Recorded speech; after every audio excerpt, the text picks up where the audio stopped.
And a basketball weekly show on the Grueling Truth Sports Network. As always, the Grueling Truth is powered by betting.net. Betting.net is your best bet for finding the online casino or sportsbook that's right for you. Make sure you check them out at betting.net. I am your co-host for the Indiana Basketball Weekly Show, Mike Goodpaster. Right now, I'd like to welcome in my co-host, 1981 national champion, Steve Risley. How you doing, Steve? What's different about me today, Mike? I don't know. You still look pretty goofy, but it looks like your face is creased upwards instead of downwards, Steve. Which means I have a smile on my face. There you go. The Indiana Hoosiers tonight broke what seemed like a 700-game losing streak with a 70, only 5, but it felt like 700. With a 74-64 win over the Maryland Terrapins. The Hoosiers won both halves, which we don't normally see. But the thing that sticks out is this. Indiana can win a national championship if they can continue to shoot 60% from the field, Steve. I'll tell you what.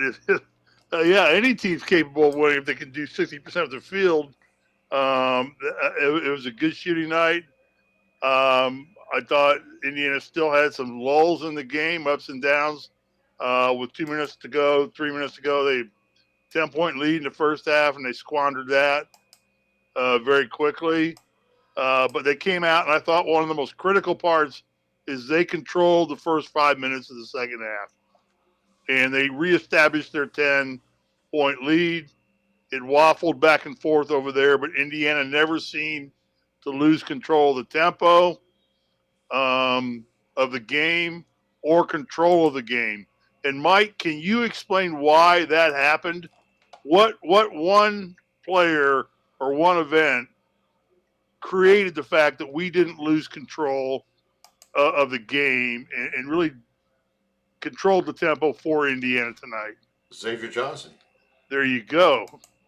What's the stats on Xavier? What did he accomplish tonight? 24 damn near points. Perfect night from what I'm told. Well, he didn't miss a shot. I think it was 7-7 for the field. 24 points, 6 assists, 1 rebound. And that was just in 27 minutes. So the thing about him was he was very productive. I think he got him into the offense much better. And the thing we've talked about before is Indiana has a tendency to let other teams control the tempo. Tonight, Indiana controlled the tempo for most of the game. You had a few fits and starts here, but the thing that impressed me was those first 5 minutes, they stretched that lead up about 10 or 12 points. But then you had, for some reason, between the 10 and 14-minute mark for the last 5 games, Indiana's kind of fell apart. Maryland goes on a run, gets back in the game. I think they got within 2 points. It might have even been tied. And then Indiana pulled away again. So we talked about this before the game. I didn't want to see an Indiana blowout win because that doesn't tell me anything. This game tells me something because in the last 10 minutes, they were able to keep control of the tempo. They kept their heads, and they played well. And that is something that has basically caused the 5-game losing streak, was not being able to finish games. Tonight, they started well. They finished well. Right, and I give Xavier Johnson the credit for that. And this is something that you and I have harped on all season long, is that our guard play and a lack of a player that wants to step up and be a point guard really has been detrimental to this basketball club. But you see tonight when particularly Trayce Jackson-Davis has one of his most off games of the season, really. And we'll talk more about Trayce as we get into the short time we'll be on the air here with this show. But having Xavier play at the level he played at tonight changes the whole face of this basketball club. It really does. It gets everybody else involved. I thought Xavier made how many assists did Xavier have for the night? He had 6 assists, and 24 points and only 3 turnovers. Yeah, in just 27 minutes. And I think the guy that people are overlooking here is Trayce Thompson. Well, yeah, and we'll talk about the inside play. Yeah. But I mean, that's the thing. He benefited because of Xavier Johnson. Right. And he played big. He played 38 minutes. He had 19 points. He had 9 rebounds. A lot of Trayce Jackson's issue. He had 10 points, but he only played 25 minutes because he gets in foul trouble early. Yeah, so, I mean, Trayce Thompson picked it up. Miller Kopp played better than what he has been. He scored 8 points in 30 minutes. So, basically, this was a Xavier and Trayce show. And, I mean, Xavier Johnson, we've seen him do this before in games. Right. Now the question will be, can he carry this over against Purdue Sunday? at home, he went nuts. And that's what this team has to have to dance this year. they've got to have Xavier more than any other player on this team. This is the player that has to elevate his game for the rest of the year. For Indiana to be worthy of a tournament selection at this point in time, I think they're worthy anyway. I don't know if they'll get it though. I don't think they're worthy yet, but I think they're close to I it. do. I think that Well, they're one of the 64 best teams in the country. well, it's not 64 best I know. because you got Unfortunately, it's not because of 32. automatic bids. It's not Right. unfortunate. They need to get the automatic bids because if you didn't have the automatic bids, a lot of times you would have teams that don't even get in the tournament that do deserve it. So, and we've seen teams like Loyola Chicago, win their conference tournament, go to the Final Four. So, I mean, if Sure. you're one of the top It 32 is no, teams, and I'm not going to knock it. It is the tournament is what it is. You know the cards that you're going to be played. They're going to be dealt before you sit down to play. So don't complain when they're dealt to you. Indiana's made its own bed, and they're going to have to climb out of it now, one way or another. But anyway, I thought the sparkling difference in this game was Xavier and the way he played and the time he played. You look at his stats, you look at the contributions, and it's not even including how he involved other players. There was one time he made a tremendous penetration to the bucket and threw it to made a great dump off to Trayce Jackson Davis. He had no idea the ball was even coming, and Jackson Davis was wide open. I mean, that ball went into the fifth row out of bounds simply because Trayce wasn't there to catch it. I mean, it was a bunny layup or another smashing dunk by him. So, and the play of the game was Xavier Johnson taking it to the hole and dunking it on everybody too. Because I don't think anybody expected that. No, nobody expected that. I didn't expect that. I remember that I could never do that. You could if there'd have been nobody guarding you. Okay, let's go on and make another observation I made about this right now. And I started thinking about this because I really liked the way Race Thompson played tonight. And I don't know if you paid much attention because Trayce was out so much of the game. I started watching Race. Race was playing out and bringing the big guy out with him a lot, which was freeing the inside up a lot and allowing guys like Xavier to go to the hole, who's got a great leaping ability, who's got the speed and the quickness to go. But then I thought, okay, this is good because Race, and you and I have had this conversation too. Race is a kid who can play face up. Yeah, he can shoot the He's three. got a You have to moderate guard him. jumper. He's got a good jumper. So I'm thinking, okay, why don't we do this? We don't have a better inside game player. Well, Race is probably as physically good, but in terms of quickness and move, I think Trayce is a little bit better. Why don't we go to or look at some kind of 1-4 offense with a 4-man perimeter, somewhat to speak, with some cutting and dicing, but let's bring Race out a little bit, draw a big guy out, and let Trayce have the inside to himself. And they can shift and rotate. But doesn't that, if you do that, and I know what you're going to tell me, kick the ball out, but it also makes it a lot easier to slump off and double team him if Race isn't. And my thing about Race is this. I don't think he's a guy that's going to stand out there and shoot 8 3-pointers and make 5. No, but he can go to the hole. Yeah, but the thing is this. If you play that 1-4, I don't know if he can go to the hole as easy as he can if he's just flashing out or taking the guy. Right, and I say 1-4. I'm just saying let's get Race maybe out more, working him out. Maybe Trayce sets a screen. He flashes out. Then you play a 2-man game with Race and Trayce. Xavier cutting down the middle. I mean, I just think it does some things. It puts Race out, draws a big man out. I don't think there's many big guys left in the conference that can guard Race out on the wing. That they're going to put on him. Yeah. And there's virtually nobody in the Big Ten that has shown it that can guard Trayce on the inside. I mean, he dunks on anybody. No, come on. Kofi Cockburn. Kofi Cockburn. We already know that we can't with him, Well, but he that is was also a one-time event, but he's all well. It's a one-time event unless we play him in the Big Ten tournament. So right. I mean, I think that always happens, and that is the I'll issue. take that matchup one-on-one if they're going at it one-on-one. But the big key to this whole thing is somebody's got to talk to Trayce about foul troubles and about getting into foul trouble and putting himself in position to get nitpicky fouls early in the game. I mean, you got to know when to hold them and know when to fold them. You don't want to make desperation fouls or reaching fouls or fouls that are risky fouls.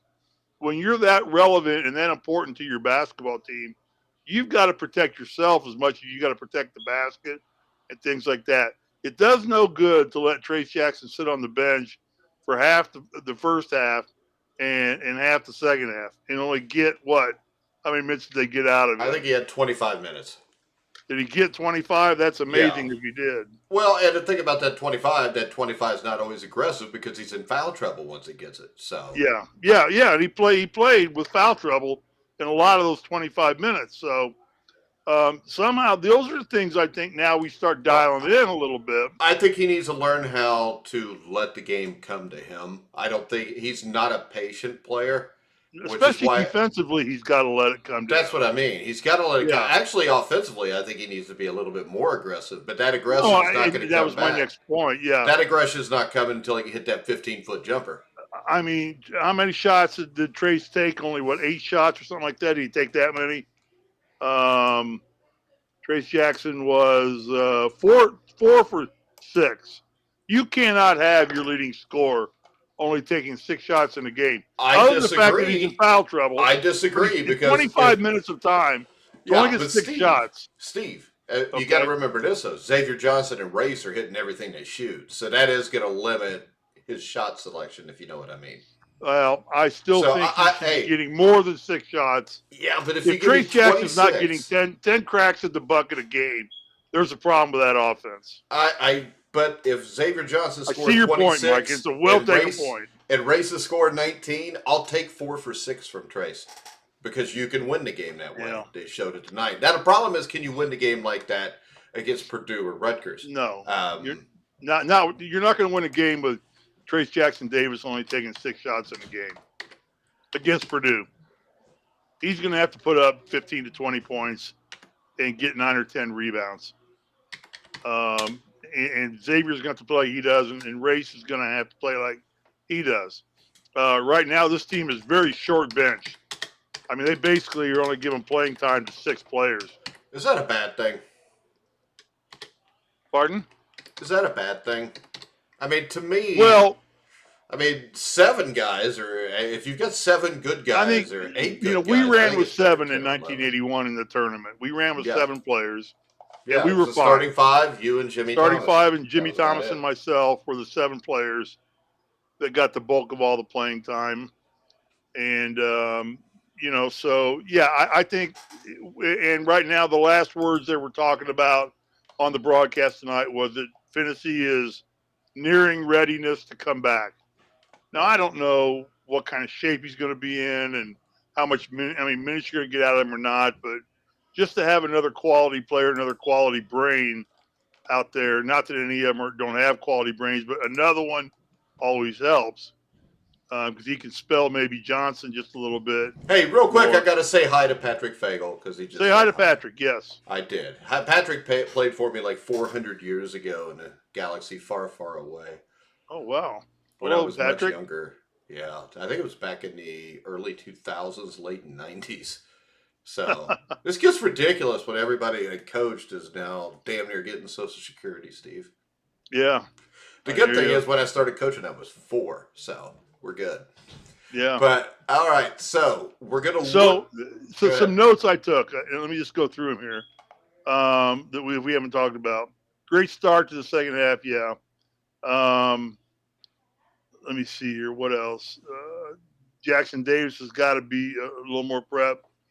Hey, have you ever seen a weirder sequence than the ball getting slammed on the court, going 20 feet up in the air and dropping through. And Coming in then bucket. Maryland goes down, hits it off the back of the rim. It goes Goes 20 up feet 20 up in the air and falls back in. Swish, swish. Yeah. It was a weird game all the way around. It was like each team took 5 minutes, to try to, get a bunch of points, and then the other team would take over.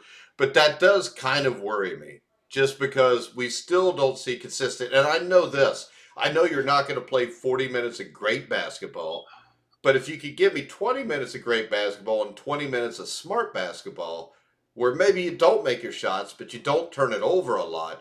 Because I think most of their turnovers were in like 2 separate spans in the first and second half. Yeah, they had a couple spans came back to back. Yeah. They came within a little buckets right about the same time. Then other than that, you didn't see any turnovers. And again, this team has got good ball control. It does not waste opportunities away with turnovers a lot. Only 11 turnovers I think tonight? was it 13 or 13 11? or 11? 13, yeah. No, I got 11. 11 for Indiana. But that's pretty much what we've been averaging. You want to go ahead and respond to Patrick again? Why, did he say something? Three Rivers Middle School, 2003, coach. That was a lot. No, it wasn't. I'm about to be 35. That wasn't 2003, Patrick. It was 2002, I believe. Oh, okay. Yeah. We did win a league championship, though. I remember being 35 some 28 years ago. Hey, real quick, if you want to bet out on how old Steve is, betting.net finds the best promotions, offers, and bonus codes so you don't have to. Head over to their website now to take advantage of things like free bets and matching deposits. Make sure you check out betting.net. Go ahead, Steve. All right. So, anything else about tonight's game? I mean, it was a must-win for Indiana. They got it. They got the win. And you're smiling, so they must have won. It was of a average to a little bit below average team in the Big Ten, but it doesn't matter. It snapped a 5-game losing streak. It changed their mentality. They played well in getting it. Now, should we be concerned that they played well in getting a 10-point win, or ended up being a 15-point win, I think? It was 10, but to me, it was a game that seemed like more than a 10-point win. Maryland did get some cheap points at the end of the game. Indiana was never not in control of this game. No, Indiana always seemed in control to me. Even when Maryland made a couple runs there, Indiana always seemed in control. Remember they answered every run, which is good. Remember this. Maryland on the season, though, we talk about it being an average team, which I think they are, but they are a talented team. Fats Russell's a good player. If you look at what they've done this year, I mean, they have beaten, at the time, the 20th ranked team in Florida. We'll ignore the Lehigh and Brown wins, but they beat Illinois by 16. They beat Rutgers by 8. And those were 2 games before Indiana beat them 68-55 at the end of January. And then they beat Nebraska at Nebraska. They beat Penn State, who's not a bad team. So I won't downplay this win too much because Maryland is capable of beating good basketball teams. Sure. And if Indiana would have played the last 10 minutes tonight the way they did the last 5 games, they would have lost that game. They didn't. They played much better, and they controlled the tempo. I mean, it was all around. I think it was a good night for the Indiana basketball team. Yes, there was really nothing negative to take away from this game. It was a game we absolutely needed to have. When was that Danny Manning coaching this team? It looked like it, didn't it? It did. I can't tell if it was. I think it was, but he had a mask on. I don't think it's supposed to be, but I don't know who coaches Maryland. Damn, how can we do an Indiana basketball show and not know who coaches Maryland? I know. Look it up. I thought it looked. I'm not looking it up. I just know. I'm trying to see if you know. Oh, it's not Danny Manning? I don't know. I don't think it is, but who the hell knows anymore? Yeah, Danny Manning. I know Mark Turgeon got fired earlier in the year, so there you go. And Danny Manning. I said, man, is Danny Manning coaching the Maryland Terrapins? And sure enough, there he was. We got Steve on here, who I think was sick earlier today. I remember seeing a Facebook post. I think it was from him. If not, sorry, Steve, but I hope you're feeling better. Thanks for listening in. Okay, Mike, go ahead. Now, I was going to move on to Minnesota. Well, looking forward, and that's why I want you to kind of give us your prognostication on moving forward. We got 3 games left. What do we have to do now, in your opinion, as a coach? I think we need to win What the do we next got to 2 do? games. We got to win the next 2 games. If we win the next 2 games, win a game in the Big Ten tournament, we're going to be above 500 in the Big Ten. We're going to have 20 We'll wins. be I at think it puts 500. Indiana in. Yeah. And Because you got to realistically look at Purdue as. well, aren't we at 500 right now? No, we're 1 game under 500. Are we still? Okay. So Yeah, we'll we be were at 2 500. games under, and we're 8-9 in the Big Ten. We're 17-10 Yeah. overall You win the next 2, you're going to finish 500. in You the get a Big Ten. Then Ten you got to tournament get win, 1, maybe you're 2 good. wins. I think you got to get 2 wins. 2 wins in the 2 tournament out of gets 3. us. I think this. I think a win against Rutgers right now is big because Rutgers, if you notice when they talk about the first 4 out, Indiana is there now in a lot of places. And the first 4 in, Rutgers is sitting right there. Steve's got a torn rotator cuff. We'll pray for you, Steve. I hope everything turns out. You have a speedy recovery. Is that Tommy John surgery? Torn rotator cuff? No, it's not, is it? That's the elbow, isn't it? Yeah. Tommy John, I think, is the elbow. That's what I thought.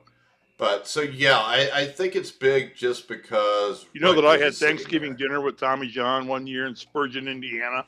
I interviewed him for 2 hours, and he told me about it. Yeah, we actually his wife's family was from Spurgeon, Indiana. My wife's family was from Spurgeon, Indiana, which is a little podunk, nothing, and now no stoplights, no stop signs in southern Indiana between Evansville and Jeffersonville. And we both were in the same neighborhood right there. And there was a little park there. We ate our Thanksgiving dinner. We both had dogs. We walked out with our dogs and we went to the park to let our dogs kind of run and play. And he sat on the bench and I sat on the bench. And if I didn't talk to him for 10 minutes before I even knew who he was. And then he started talking baseball. And I'm like, are you a baseball player? Because yeah, my name's Tommy John. Like, are you kidding me? Well, see, I interviewed Tommy 6 years ago, and I did the interview with Matt Andrews-Scavage. He used to be with us, but he's no longer here. And no, I didn't fire him, Steve. But we did an interview with him, and it probably went almost 2 hours. And then we talked after that, too, for a multitude of hours, because I'm from Lawrenceburg, and there was a pitcher who was the 1966 Rookie of the Year, Billy McCool, who was from Lawrenceburg, and he actually pitched against Tommy John in Legion Ball, and he had a lot of stories about that. Tommy John's a great guy. The other cool thing there, nice, yeah. The other cool thing is I've got Isaac Kiger, who will be one of the starting running backs on my high school team this year, where he is actually related to Tommy John. So there you go. It's a small world sometimes. It is sometimes. Here I am sitting in Spurgeon, Indiana on Thanksgiving Day in 1980 sometime. I don't even know when. Wondering what the hell am I doing here? And there you go. I'm sitting here, lo and behold, talking with our dogs playing together with Tommy John. And there you go. Yeah, he's a great guy. Back to IU basketball. All right, yeah, Indiana, Minnesota. So okay, well, you go. We got to go to Minnesota Sunday. I'm gonna tell you, I played there. It was still the same facility that I played at, and I think they call it the barn, so I think it is. I think it's. I don't know if they've ever built a new facility in Minnesota or not, because the facility that I played on, the court's elevated about 3 to 4 feet above the ground. Yeah. And you slide off of it. You sit, and you actually sit with your elbows like this on the floor, because you're sitting like 3 feet below when you're on the bench. And below that is a big old ice rink, so it's freezing in there. And I don't know if you ever saw the movie Hoosiers. The locker rooms in Hoosiers were about twice the size. You know I've seen the movie Hoosiers, Steve. I've seen it if you've ever seen the locker room scenes, the locker rooms in the barn are about half the size of the locker rooms in the barn. Yeah. So as they are, well, I can tell you this: they're a 13-13 team. I think they're a little bit better than Maryland. It's a bitch to go play there. Yeah, they were at home against Wisconsin the other night. Only lost by a point, and there was some let's say, questionable officiating for that game, which is not surprising in the Big Ten, even though I think our game tonight actually was pretty good refereed very officiating. well, I thought. Yeah. So you've got Minnesota, and Minnesota can cause issues at home. Like I You know said, what they they are almost out beat there? Wisconsin. Those college kids are professional drinkers. I think What that's else is every. there to do I in think that's Minnesota in the dead of that's winter? that's every college, Steve. No, not because Yes, it no. is. I mean, they don't get the 40, 50, 60-degree days Bloomington gets. They just have below zero all year I went or to Indiana all winter. State, Steve, and everybody was a professional So drinker. So it's going to be a very rowdy crowd. They're going to know that they have the opportunity to shut Indiana out and by a win. I well, think see, they're not I tournament think bound. this though. The great thing to consider is Wisconsin, Minnesota is their big rival, and they just lost a heartbreaking game to them yesterday. Their Yeah, next game is against Indiana, so that may work to Indiana's advantage also. it could, or to our disadvantage. I mean, either Yeah, one. or they come out pissed off and just Pissed want to off, kill us. and yeah. Yeah. So, but nonetheless, Indiana has to at least match the effort they put out tonight, and they have to get more out of Trayce Jackson-Davis offensively. Defensively, Trayce is a bitch. He had a couple great blocks and played stellar defense, I thought, all around when he was in the game. But he's got to learn. Like we talked about the ticky-tack fouls. I'm not going to rehash that, but they're going to have Trayce step up. He's had kind of a little bit of a slump going. Other than what's the game he scored 30 in? Was that Yeah, it's a couple games ago. a couple games But ago he dumped 30 on? when you look at Minnesota, their interior defense is not great. I watched the game against Wisconsin. Tyler Wall and Stephen Kraut, two forwards for Wisconsin, combined for 32 points. The guard play to me, Minnesota is the strength compared to the front line. I don't know if everybody will agree with that, but E.J. Stevens and Steven Sutherland both played really well. Peyton Wills came off the bench and played well. But up front, you got Jamison Battle up forward, who's a tough player. You've got Eric Curry. They run a three-guard offense. So I think this is a game where this game more than any other, just considering the circumstances, it's on the road. This is a game where controlling the tempo is everything to me. And Mike, I think this goes a long way for Indiana. While it's not a quadrant one team, obviously, but it is a road win in a very hostile environment in the Big Ten. Well, the fact is, we can't afford to lose any more games. Well, we can't afford to, but this also is a little bit of a signature type win for Indiana right now, who struggled on the road all season long in the Big Ten. To go out there and to play a team that plays well in their own facility and dominate, or not dominate, they just play well. Yeah, it's a test. I know I had tough games. Of course, I was playing against Kevin McHale, Michael Thompson. Yeah, they were pretty damn good back then. They were pretty good then, yeah. 1980, they played the NIT championship against Virginia and Ralph Sampson. Right. Mm-hmm. You didn't know that, Steve. Yeah, I did, because it was in Indianapolis. No, I knew it was at Madison Square Garden. Oh, the NIT. No. Okay. What do you think I said? NCAA. Oh, no, the NIT. Because that's when, back then, not everybody that was good got in. And Minnesota and Virginia were both And really I'm going to tell you what, right now, of all the players I ever played against in the Big Ten and in college basketball, Kevin McHale was the most brutal person to play against. That's why he was so good in the NBA. He had He those was long-ass he arms. was worth every penny of the money he made. He stick his elbow out, and it went about that 6 elbow, feet and that out. was the sharpest damn elbow in the league.